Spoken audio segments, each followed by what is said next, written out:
ನಾಡಿನ ಸಮಸ್ತ ಜನತೆಗೆ ಗಣೇಶ ಚತುರ್ಥಿಯ ಹಾರ್ದಿಕ ಶುಭಾಶಯಗಳು.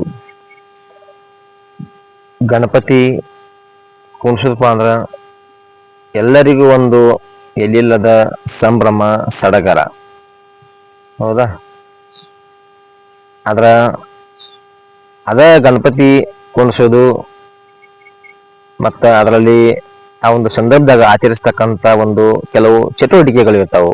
ಒಂದು ಪಟಾಕಿಗಳನ್ನ ಸಿಡಿಸುವುದಿರ್ಬೋದು, ಮತ್ತು ನಂತರ ಗಣೇಶ ವಿಸರ್ಜನೆ ಇರ್ಬೋದು, ಹೌದಾ? ಇದರಿಂದ ನಾವು ಪರಿಸರಕ್ಕೆ ನಮ್ಮದೇ ಆದ ರೀತಿಯಲ್ಲಿ ನಾವು ಹಾನಿಯನ್ನು ಉಂಟು ಮಾಡ್ತೀವಿ, ಹೌದಾ? ಪಟಾಕಿಗಳನ್ನು ಸಿಡಿಸೋದು ಏನಾಗದ್ರಿ, carbon dioxide and other bad gases are released to the atmosphere.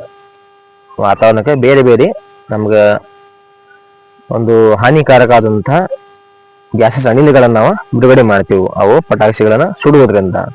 ಆದ್ರಿಂದ ದಯವಿಟ್ಟು ಪಟಾಕಿಗಳನ್ನ ಯಾರು ಹಚ್ಚಾಕೋಬೇಡ್ರಿ. ಹಚ್ಚಿದ್ರೆ ಒಂದ ಎರಡ ಏನೋ ದೇವ್ರ ಹಚ್ಚಿಲ್ಲಪ್ಪ ಅತ್ ನಿಮ್ಗೆ ಮನಸ್ಸಿಗೆ ಫೀಲ್ ಆಗಬಾರ್ದು, ಒಂದು ಬೇಜಾರಾಗಬಾರ್ದು ಅನ್ನೋ ಸಂಬಂಧ ಒಂದೆರಡು ಪಟಾಕಿ ಸಡಗಳನ್ನ ಅಥವಾ ಒಂದೆರಡು ಫೈರ್ ಕ್ರ್ಯಾಕರ್ಸ್ ನೀವು ಹಚ್ಚಬಹುದು. ಅದನ್ನ ಬಿಟ್ಟ ಅದ ನೀವು ಬಹಳ ಹೆಚ್ಚಿನ ಪ್ರಮಾಣದಲ್ಲಿ ಹಚ್ಚೋದ್ರಿಂದ ವಾತಾವರಣ ಮಲಿನ ಆಕತಿ, ನಮಗೆ ಮತ್ತು ನಮ್ಮ ಸುತ್ತಮುತ್ತಲಿನ ಇರ್ತಕ್ಕಂಥ ಪಶು ಪಕ್ಷಿ ಪ್ರಾಣಿಗಳಿಗೆ ಶುದ್ಧವಾದ ಒಂದು ಆಕ್ಸಿಜನ್ ದೊರೆಯಂಗಿಲ್ಲ. ಅದೇ ರೀತಿ ಗಣೇಶ ವಿಸರ್ಜನೆ ಮಾಡೋ ಮುಂದೆ ಯಾರೂ ಒಂದು ಸಾರ್ವಜನಿಕ ನೀರಿನ ಒಂದು ಮೂಲಗಳಾದ ಹೊಳೆಗಳು, ಬಾವಿಗಳಲ್ಲಿ ಅವುಗಳನ್ನ ವಿಸರ್ಜನೆ ಮಾಡಬೇಡ್ರಿ.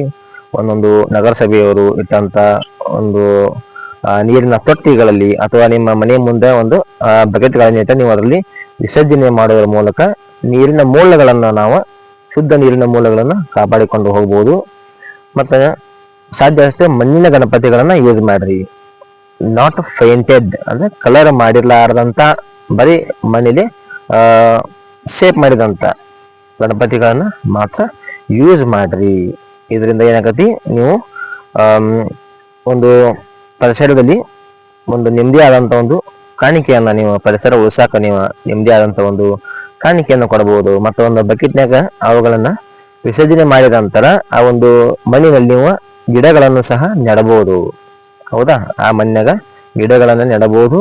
If it is chemical free ಇದ್ರೆ ಮಾತ್ರ ನೀವು ಅಲ್ಲಿ ಆ ಒಂದು ಮಣ್ಣಿನಾಗ ಗಿಡಗಳನ್ನ ನೆಡಬಹುದು. ಅದೇ ಗಿಡಗಳನ್ನ ಹೋಗಿ ಮತ್ತೆ ನೀವು ದೊಡ್ಡದಾದ್ರೆ ಬೇರೆ ಒಂದು ಸ್ಥಳಗಳಲ್ಲಿ ನಿಮ್ಮ ಸುತ್ತಮುತ್ತಲಿನ ಪ್ರದೇಶಗಳಲ್ಲಿ ಅವುಗಳನ್ನು ನೆಡುವುದರ ಮೂಲಕ ಒಂದು ಅಫಾರೆಸ್ಟೇಷನ್ ಅಂದ್ರೆ ಒಂದು ಗಿಡಗಳ ಒಂದು ಬೆಳವಣಿಗೆಗೆ ನಾವು ಎಲ್ಲರೂ ಕಾರಣೀಭೂತರಾಗೋಣ. ಈ ಮೂಲಕ ಗಣೇಶ ಚತುರ್ಥಿಯನ್ನ ಒಂದು ಒಳ್ಳೆಯ ರೀತಿಯಿಂದ ಆಚರಿಸೋಣ ಅಂತ ಹೇಳ್ತಾ ಮತ್ತೊಮ್ಮೆ ನಮಗೆಲ್ಲರಿಗೂ ಗಣೇಶ ಚತುರ್ಥಿಯ ಹಾರ್ದಿಕ ಶುಭಾಶಯಗಳು.